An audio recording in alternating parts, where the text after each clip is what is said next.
बिल्लाहि मिनश्शैतानिर्रजीम बिस्मिल्लाहिर्रहमानिर्रहीम। दोस्तों, आप देख रहे हैं उर्दू स्टोरीज।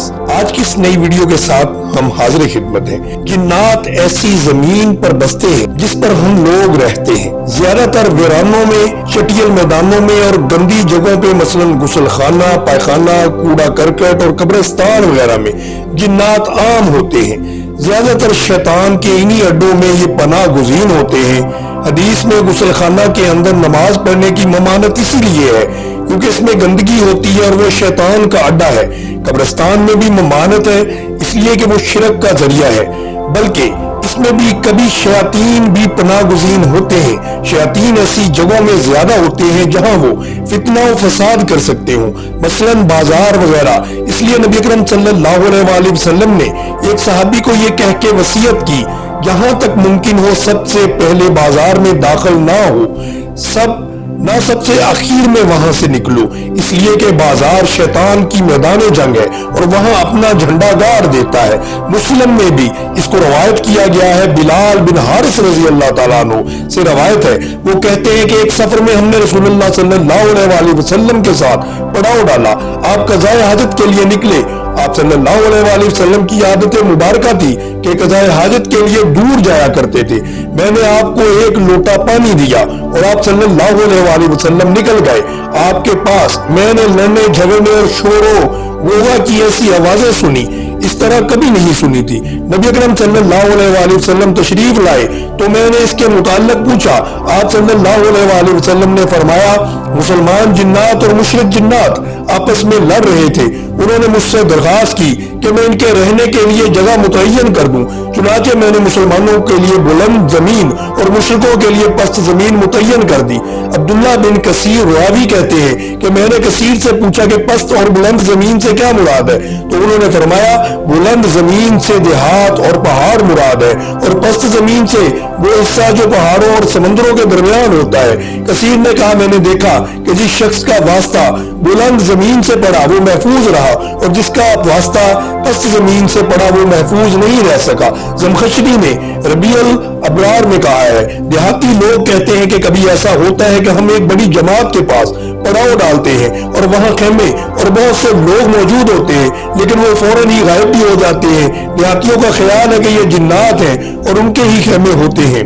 इमाम मालिक ने मुवत्ता में रवायत किया है, इनको ये मालूम हुआ है कि हजरत उमर रजी अल्लाह ताला अन्हु ने इराक को जाना चाहा तो काब अहबार ने उनसे कहा, अमीरुल मोमिनीन वहां न जाइए क्योंकि वहां 10 में से 9 हिस्से जादू और शर पाया जाता है और वहां शर पसंद जिन्नात और लाइलाज बीमारी है। अबू बकर बिन अबैद ने अपनी किताब में यजीद बिन जाबर से रवायत किया कि हर मुसलमान के घर की छत पर कुछ मुसलमान जिन्नात होते हैं। जब इनके लिए सुबह का खाना रखा जाता है तो उतर कर घर वालों के साथ खाना खाते हैं और जब शाम का खाना रखा जाता है तो उतर कर घर वालों के साथ खाते हैं। इनके जरिए अल्लाह ताला घर वालों की मुसीबत दूर करता है। शैतान इन्हीं घरों में रात गुजारते हैं जिनमें लोग रहा करते हैं। इन्हें भगाने के लिए बिस्मिल्लाहिर्रहमानिर्रहीम पढ़ना और अल्लाह का जिक्र करना, कुरान की तलावत खुसूसन सूरह बकरा और आयतुल कुर्सी की तलावत करना चाहिए। नबी अकरम सल्लल्लाहु अलैहि वसल्लम ने बताया कि जब अंधेरा होता है तो सारे शयातीन फैल जाते हैं, इसलिए आपसे ऐसे वक्त में बच्चों को बाहर निकलने से रोकने का हुक्म दिया। अजान देने से शयातीन भाग जाते हैं। इनमें अजान की आवाज सुनने की ताकत नहीं होती। रमजान में तमाम शयातीन पाया जंजीर जकड़ दिए जाते हैं। शयातीन धूप और साए में बैठना पसंद करते हैं, इसलिए नबी अकरम सल्लल्लाहु अलैहि वसल्लम ने धूप और साए में बैठने से मना फरमाया है। यह हदीस है जो सुन्नन वगैरह में मरवी है। सही मुस्लिम में इब्ने मसूद की हदीस में है कि जिन्नात ने नबी अकरम सल्लल्लाहु अलैहि वसल्लम से ज़्यादा राह तलब किया तो आपने फरमाया, हर वो हड्डी जिस पर अल्लाह का नाम लिया गया होगा तुम्हारे हाथ में गोश्त हो जाएगी और हर मेमनी तुम्हारे जानवरों का चारा है। चुनाचे इस हदीस में आपने बताया कि कि जिन्नात जानवर भी रखते हैं और इनके जानवरों का चारा इंसानों के जानवरों का पखाना होता है। इस तरह का जानवर ऊंट है। नबी अकरम सल्लल्लाहु अलैहि वसल्लम ने फरमाया, ऊंट को शैतान से पैदा किया गया। हर ऊंट के साथ एक शैतान होता है। इसको सईद बिन मंसूर ने अपनी सुनन में मुरसल हसन सनद के साथ रवायत किया। सहीह अल जामे में ये दर्ज है। इसी वजह से नबी अकरम सल्लल्लाहु अलैहि वसल्लम ने ऊंट के बारे में नमाज पढ़ने से मना फरमाया। मुस्नद अहमद और सुनन अबी दाऊद में है, नबी अकरम सल्लल्लाहु अलैहि वसल्लम ने फरमाया, ऊंट के बारे में नमाज ना पढ़ो इसलिए कि ऊंट शयातीन में से है। बकरियों के बारे में पढ़ो इसलिए कि वो बरकत है। इब्ने माजा में सही सनद से मरवी है, ऊंट के बारे में नमाज ना पढ़ो क्योंकि ऊंट जो है वो शयातीन से पैदा किए गए हैं।